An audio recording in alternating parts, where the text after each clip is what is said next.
પહેલા તો જૂના કાયદા શું હતા અને નવા કાયદા શું છે. 1860માં આઈપીસી હતું, ભારતીય દંડ સંહિતા.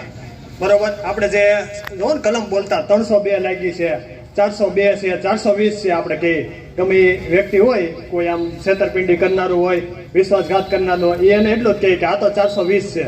બરોબર. હવે નવા કાયદા 1/7/2024 થી નવા કાયદા અમલમાં આવ્યા. હવે આઈપીસી હતું એટલે ભારતીય દંડ સંહિતા, એ આખું બદલાઈ ગયું. એની જગ્યાએ એવું ભારતીય ન્યાય સંહિતા. તો કે ભાઈ આપણે બે શબ્દ આમાં એવો છે કે દંડ અને ન્યાય. હવે આ જે નવા કાયદા લાવવાનું પહેલા તો કારણ શું છે? શા કારણે આ જૂના કાયદા બદલીને નવા કાયદા લાવવા પડ્યા? તો કે ભાઈ હવે આધુનિક પેઢી છે અને હવે બધા ક્રાઇમ છે અને જે નિયમો છે, હવે દર પેઢી જીવનશૈલી છે, આપણું બધું બદલાતું રહે છે.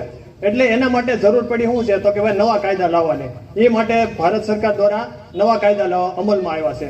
તો કે ભાઈ નવા કાયદામાં એવું શું છે કે જે જૂના કાયદામાં નથી?